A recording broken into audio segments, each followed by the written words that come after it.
This portion of the news is brought to you by Albertsons. You're in for something fresh.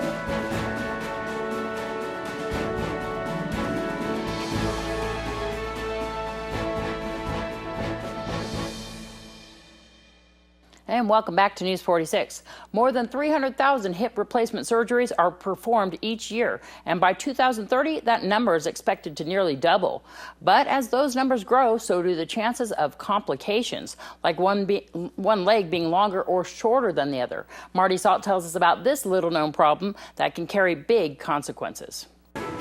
This health tip is brought to you by Desert View Hospital and Mountain Valley Physicians Group. Don't put your health on hold. We have time for you. Call us to schedule your appointment. 775-751-7100.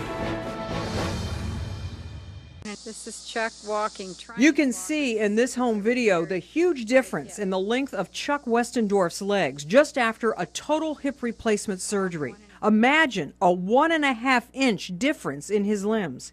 I knew I couldn't live like that. And he's not alone. Studies show leg length inequalities are a preventable mistake that account for nearly 5% of all medical errors. It's a growing problem and a growing surgical procedure. Hip revisionist Dr. Henry Finn says about a third of hip replacement patients will have an obvious difference in lengths, which may lead to hip and back pain. His best advice? Know your surgeon's level of experience and ask the right questions. What do they do to assure that their leg lengths are going to be as close as possible?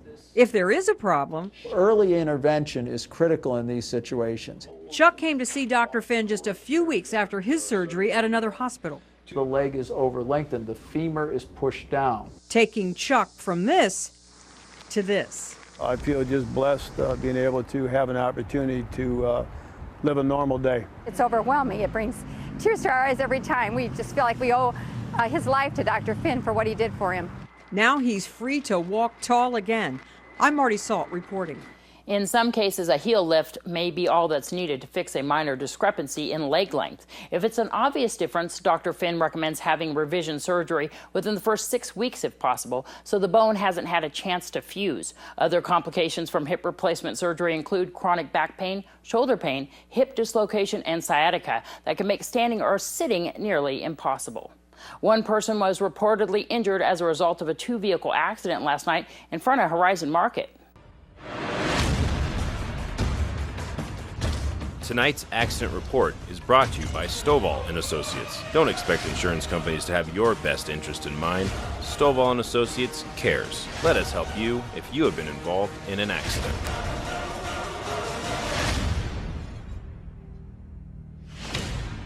Nye County Sheriff's deputies and Pahrump Valley Fire and Rescue responded to the intersection of Belle Vista and Leslie Street right next to the Horizon Market for a two-vehicle accident. Medics checked out all occupants on scene. One person was transported to Desert View Hospital with injuries sustained as a result of this accident.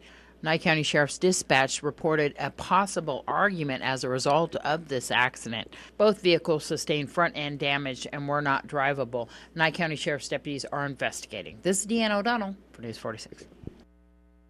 Noah Began files today's Angies List report that gives us some tips on how to be a good customer.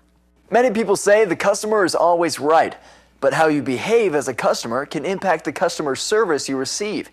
On today's Angies List report, how to be a better customer. Over the years, the one thing I know for sure is that companies aren't mind readers. The key to a great company-consumer relationship is communication, and that requires great communication from the consumer's side. Be sure to tell them exactly what you're looking for, what you like, what you don't like. Be considerate, but be great communicators. The best customers kind of think ahead. They've put some thought and some time into planning out a project and understanding what they want to do, what they can afford. They've looked at their budget, and they may not have an exact price or whatever, but they have an idea of what they can afford to spend and what they want to do with that. I mean, it's okay to change something. I would say just try to understand the ramifications of that and that it's likely to cost more money. I mean, not always, but a lot of times, a change midstream, a contractor's already bought materials, he's already got guys scheduled and lined up, and you throw a wrench into that, there's a cost to that. I'd say the best trait of our favorable customers are the ones that completely trust in the vision and the guidance and the design. Any high-rated company didn't become a high-rated company by chance. They became highly rated because they looked out for the client's best interest. I think that once a client has had a bad experience, if you go back through all the statistics, it was typically the lowest bidder. It was typically the unrated company. And then the experience happens and they sit back and wonder why. It's because this isn't an easy industry. It's a very difficult industry, and to operate with high ratings and to have customer satisfaction, it's worth its weight in gold.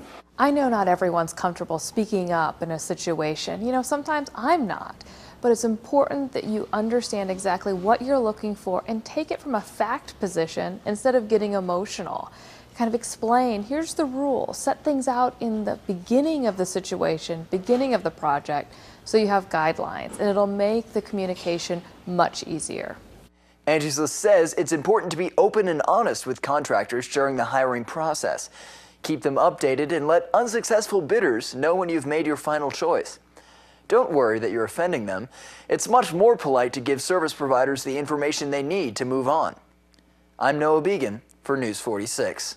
Thanks so much, Noah. After the break, we'll have your news across Nevada.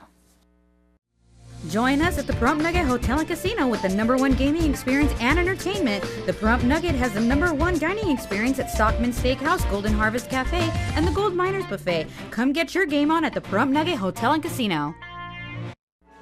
Today's news is brought to you in part by Dr. George Leeks, Pahrump's optometrist since 1990, offering full-spectrum eye care for children and adults. Call today, 727-8300.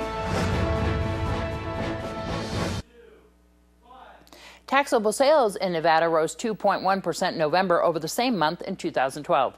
The Department of Taxation on Tuesday reports merchants statewide sold $3.7 billion in goods, with noticeable gains reported in sales at hotels, bars, restaurants, auto dealerships, and food manufacturing. Clark County saw increased sales of 5.7%, while Washoe County in northern Nevada posted a nearly 10% increase. Nevada collected nearly $297 million in gross sales and use taxes in November, an increase of 4.2% compared with November of 2012. Statewide, 10 of Nevada's 17 counties reported increased sales activity. State officials say Nevada's graduation rate jumped more than 7 percentage points in a single year. Nevada Department of Education officials announced Monday that nearly 71% of the class of 2013 graduated high school. That's up from 63% among the class of 2012. 12 school districts improved their graduation rates in 2013. Clark, Eureka, Nye, and Nevada State Public Charter School Authority increased their graduation rates by nearly 10 percentage points or more.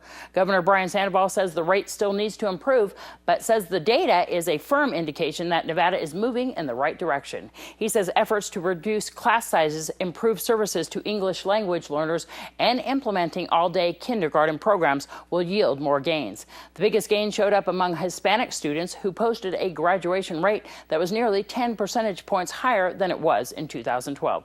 The state has been using the same graduation rate formula since 2011. In December, Nevada's rate of unemployment dropped from 9% to a seasonally adjusted 8.8%, the lowest reading since November of 2008. The state ended the year with a 4 consecutive monthly decline in unemployment rate. For all of 2013, Nevada's unemployment rate averaged 9.4%, down from 11.1% the prior year. I'm Deanna O'Donnell. That's your news across Nevada. Now let's join Angela Miles with your first business brief. This is the first business brief for Thursday, January 30th. I'm Angela Miles. Stocks sold off Wednesday, with the Dow diving nearly 200 points after the Federal Reserve took another step toward winding down its bond buying program. The program has been stimulating the economy. Insurance companies report the deep freeze this winter is creating a spike in frozen pipes. State Farm tells NBC the average claim is as high as $15,000. A state of emergency has been called in Alabama, Mississippi, Louisiana, North Carolina, South Carolina, and in Georgia. The National Guard was called in to assist motorists stranded for hours on icy highways. And there's a latte competition between McDonald's and Starbucks. McDonald's plans to improve its coffee and perk up business by going cup to cup against Starbucks. Fourth quarter same-store sales slipped 1.4% at the burger chain. That's the First Business Brief. I'm Angela Miles. Thanks so much, Angela. Subway has partnered with Channel 46 and will be giving one lucky viewer a Flavor Craver party platter, along with 10 bags of chips and a dozen cookies for the Super Bowl. The first caller with the correct answer to who is the manager for both Pahrump Subway locations will win for today. You can call 727-9400, extension 201. That's 727-9400, extension 201 with your answer right now. And if you don't win today, that's okay. We'll be giving away another platter again tomorrow night. And note that this giveaway is for the 5 p.m. newscast only. When we come back from this break, we'll have your weather with Noah Began. News 46 weather is brought to you by your local dairy farmers. Dairy products are very important in maintaining a healthy body. Hello and welcome back to News 46. Today is Thursday, January 30th. Today we had partly cloudy skies with a high of 68 degrees and an average temperature around this time of year of 60 degrees. Winds are coming from the southwest at 13 miles per hour with gusts up to 32 miles per hour.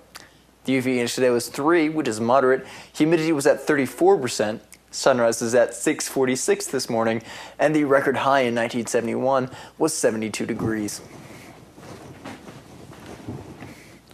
Tonight we'll have showers with a low of 38 degrees and an average temperature of 41 degrees. Winds will be coming from the north at 6 miles per hour with gusts up to 13 miles per hour. Humidity will be at 64%. Sunset will be at 5:09 p.m. and the record low in 1949 was 18 degrees. Tomorrow we'll have continued showers with a high of 59 degrees and a low of 31 degrees. Winds will be coming from the northwest at 7 miles per hour with gusts up to 11 miles per hour. Humidity will be at 42%. Sunrise will be at 6:46 a.m. and the UV index will be 3, which is moderate.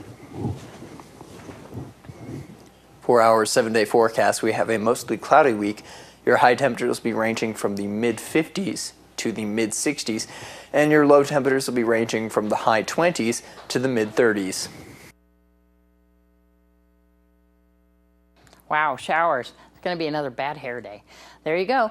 Thank you so much, Noah, for that. That's going to do it for this edition of News 46. I'm Deanna O'Donnell. From everyone up here at KPVM TV, have a great night. We'll see you back here tomorrow.